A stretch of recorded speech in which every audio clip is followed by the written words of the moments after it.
Mari kita input transaksi dokumen 1. Yang pertama kita masuk ke menu sales, lalu klik new, isi nama customer, expression, dan other add product. Di other add product, kuantitinya disesuaikan dengan soal, yaitu produk router sebanyak 2 unit dan modem sebanyak 1 unit. Disesuaikan juga nominal dengan dokumen transaksi.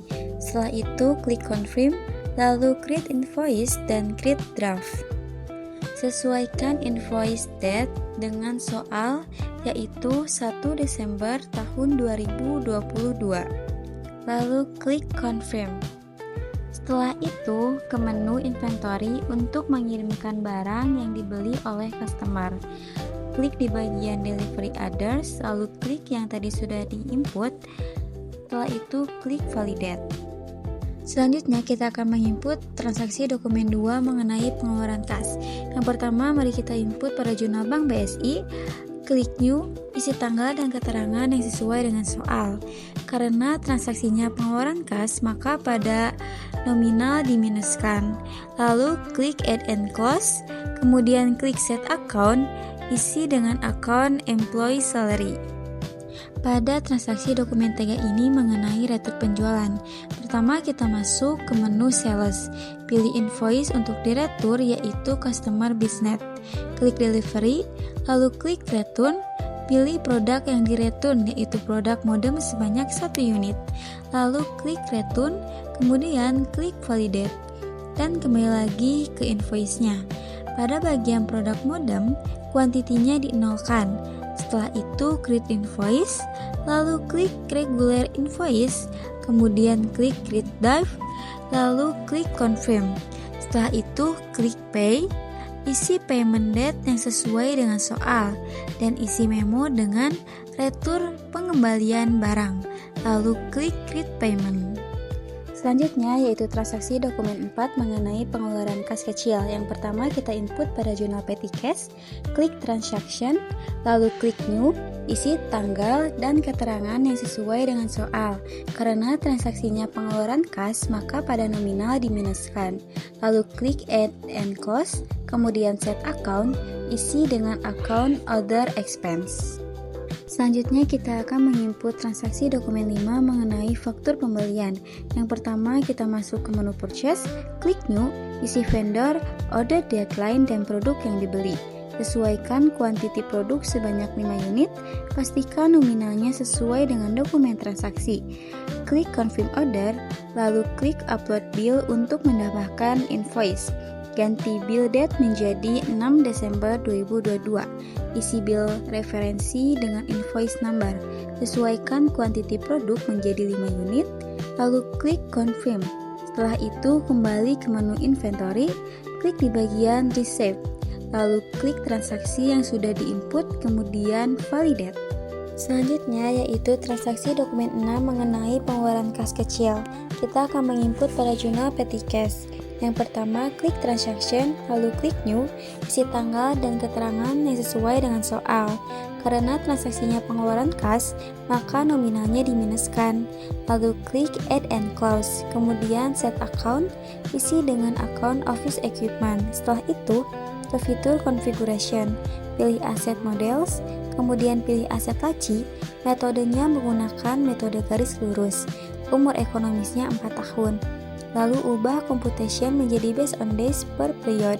Tambahkan depreciation account menjadi accumulation office equipment depreciation, dan expense akunnya menjadi depreciation expense. Setelah itu ke fitur accounting, pilih aset. Lalu klik new, isi aset name dengan laci. Original value-nya yaitu Rp2.250.000. Acquisition date-nya sesuaikan dengan soal. Aset modalnya diisi dengan laci.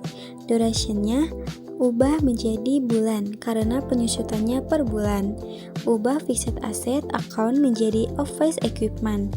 Setelah itu beralih ke bills, lalu klik add a line, kemudian tambahkan journal entry pembelian laci. Setelah itu klik compute depreciation dan klik confirm. Selanjutnya kita akan menginput transaksi dokumen 7 mengenai faktur penjualan. Yang pertama ke menu sales, lalu klik new, isi customer, expression, dan other add product. Kuantitinya untuk produk on sebanyak 7 unit dan untuk produk modem sebanyak 5 unit. Klik confirm, lalu klik create invoice, klik create drive. Isi invoice date dengan 7 Desember 2022, kemudian klik confirm. Setelah itu, masuk ke menu inventory, klik di bagian delivery others, lalu klik invoice yang sudah diinput, kemudian klik validate. Sekarang kita akan menginput transaksi dokumen 8 mengenai penerimaan kas. Yang pertama, kita ke fitur customer, lalu pilih invoice. Klik customer Tafnet tanggal 20 November 2022. Klik pay, lalu isi payment date dan isi memo dengan pelunasan piutang dagang. Lalu klik create payment. Kita masuk ke transaksi dokumen 9 mengenai penerimaan kas. Caranya sama seperti dokumen 8. Langsung saja klik customer Biznet pada tanggal 27 November 2022. Klik pay, lalu isi payment date dan isi memo dengan pelunasan piutang dagang. Lalu klik create payment. Selanjutnya yaitu transaksi dokumen 10 mengenai pengeluaran kas. Pertama kita ke fitur vendors, lalu pilih bills. Klik supplies PT Jaya Abadi pada tanggal 13 November 2022. Klik pay, lalu isi payment date dan isi memo dengan pelunasan utang dagang. Lalu klik create payment.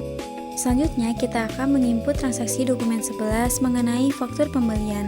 Yang pertama, masuk ke menu purchase, klik new, lalu isi vendor, other deadline, dan produk yang dibeli. Sesuaikan kuantiti produk sebanyak 5 unit, lalu klik confirm.